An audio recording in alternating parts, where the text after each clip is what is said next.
మీ మోకాల నొప్పులకు ఎటువంటి సర్జరీ లేకుండా ఎపియాన్ పెయిన్ క్లినిక్ అందిస్తున్న అత్యాధునిక చికిత్స.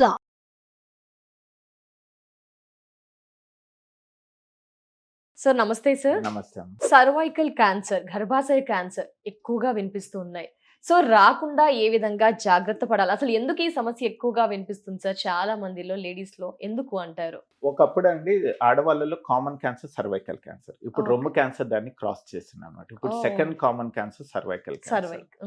కాకపోతే ఒకటేంటంటే అతి కొద్ది క్యాన్సర్ లో మనం నివారించవచ్చు అనమాట. ప్రివెంటబుల్ క్యాన్సర్ లో సర్వైకల్ క్యాన్సర్ ఒకటి. ఓకే. ఇంకోటి ఏంటంటే ఇది ముందుగానే డిటెక్ట్ చేయొచ్చు, ఎర్లీ డిటెక్టబుల్ అనమాట. ఇట్లాగే కాకుండా ముందే కానీ డిటెక్ట్ చేసుకుంటే క్యూర్ కూడా చేసుకోవచ్చు. ఓకే, మేము గుర్తించవచ్చా సార్? గుర్తించాలనుకుంటే కనుక ఏ విధంగా అంటారు? సిమ్టమ్స్ చెప్తారు? సిమ్టమ్స్ ఒకటండి, దీనికి ఏంటంటే ప్రాపర్ స్క్రీనింగ్ ప్రోటోకాల్ ఉంది సర్వైకల్ క్యాన్సర్ కి. ఇదేంటంటే అంటే రూరల్ ఏరియాస్ లో ఎక్కువగా కనిపించే క్యాన్సర్ ఇది. ఎవరైతే ఫ్యామిలీ ఆల్రెడీ 2-3 పిల్లలు ఉంటారు, సెక్షువల్లీ యాక్టివ్ ఉంటారు, వీళ్ళు ఏంటంటే 25 సంవత్సరాలు దాటాక కనీసం 2-3 సంవత్సరాలకు ఒకసారి ప్యాప్స్మియర్ అనేది చేసుకోవాలి. ప్యాప్స్మియర్ అనేది సింపుల్ టెస్ట్ అండి. అది డాక్టర్ కూడా అవసరం లేదు, ట్రైన్డ్ నర్స్ చేస్తారు. ఈవెన్ చిన్న rural setup primary health centres అక్కడ కూడా అవైలబుల్ ఉంటుంది. 5 నిమిషాల టెస్ట్. ఇదేం నొప్పి ఉండే టెస్ట్ కాదు. సింపుల్ గా ఏంటంటే నాన్ ఇన్వేసివ్ టెస్ట్ అనమాట. ఏంటంటే ఆ గర్భసంచి ముఖద్వారం నుంచి చిన్న ఒక స్పాచులా అంటారు, మన ఐస్ క్రీమ్ చెక్కది ఉంటుంది కదా, దాంతో ఏంటంటే కొద్ది కణాలు ఇట్లా స్క్రాప్ చేసి దాన్ని పెథలాజికల్ ఎగ్జామినేషన్ పంపిస్తారు అనమాట. దాంట్లో ఏంటంటే ఏమన్నా అబ్నార్మల్ సెల్స్ ఏమన్నా ఉన్నాయా ముందుగానే మనం డిటెక్ట్ చేసుకోవచ్చు అనమాట. ప్యాప్స్మియర్ దానివల్ల ఏంటంటే ఒక స్టేజ్ ఉంటుంది, నార్మల్ కణానికి క్యాన్సర్ కణానికి మధ్యలో ఒక స్టేజ్ ఉంటుంది అనమాట. సిఐఎన్ అంటారు దాన్ని, డిస్ప్లాస్టిక్ చేంజెస్ కానీ సిఐఎన్ అని. ఆ మధ్య స్టేజ్ లోనే మనం కానీ పట్టేసాం అనుకోండి, అది క్యాన్సర్ గా కన్వర్ట్ కాకుండా మనము ట్రీట్మెంట్ చేసేసుకోవచ్చు.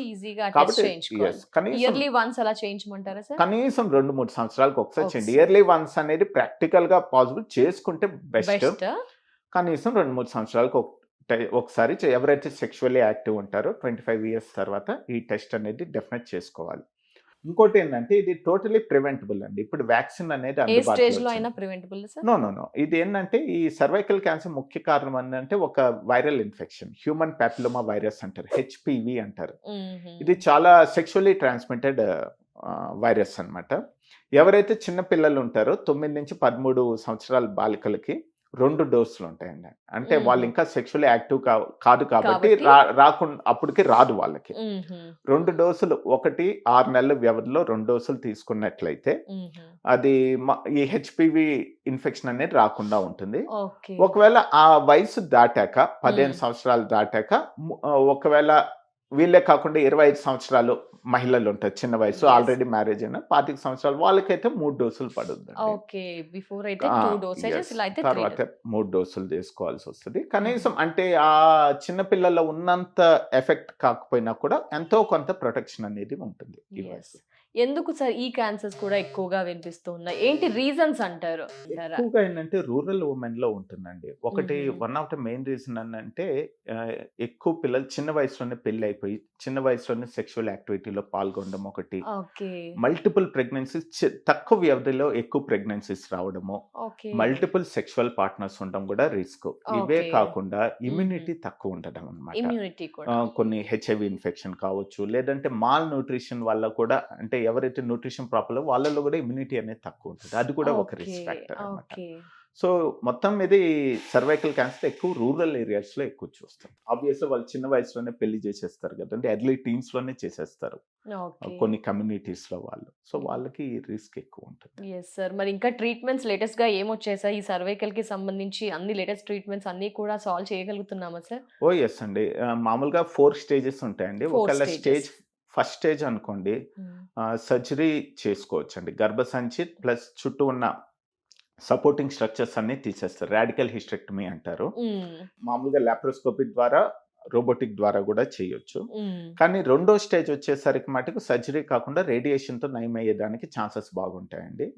ఆల్మోస్ట్ 3వ స్టేజ్ వరకు మనము తగ్గించుకునే దానికి అవకాశాలు ఉంటుంది అనమాట. సో 4th స్టేజ్ అనేది నయం అయ్యే ఛాన్స్లు 20% కన్నా తక్కువ ఉంటుంది. సో ఏది ఇచ్చినా కూడా పాలియేషన్ పరంగా, అంటే ఎక్కువగా సిస్టమిక్ ట్రీట్మెంట్, కీమోథెరపీ కానీ ఇమ్యూనోథెరపీ కానీ ఇవ్వడం జరుగుతుంది. జస్ట్ లైఫ్ ప్రొలాంగ్ చేసుకోవడమే. అందుకే అన్నమాట ఈ స్క్రీనింగ్ ప్రక్రియ అనేది ప్రక్రియ. చాలా ఇంపార్టెంట్. ఆ స్టేజ్ వరకు వెళ్లకుండా ముందుగానే డిటెక్ట్ చేసినట్లయితే మనకి స్క్రీనింగ్ కాకుండా సెల్ఫ్ గా ఏమైనా గుర్తుపట్టే లక్షణాలు ఉంటాయా సార్ ఈజీగా? ఫస్ట్ ఎట్లాగంటే లక్షణం అండి తెలుపు కావడము, ఎక్కువగా ఎక్కువగా వైట్ తెలుపు. డిశ్చార్జ్ కామన్ ఎందుకు తెలిపోద్దు అంటే ఇన్ఫెక్షనే, బట్ మ్మ్. స్టిల్ ఒకసారి డాక్టర్ దగ్గరికి వెళ్ళాలి. ఓకే. ఇంకోటి ఏంటంటే సెక్షువల్ యాక్టివిటీలో పాల్గొన్నప్పుడు బ్లీడింగ్ ఉంటుంది, అది కూడా ఎర్లీ సైన్ అన్నమాట.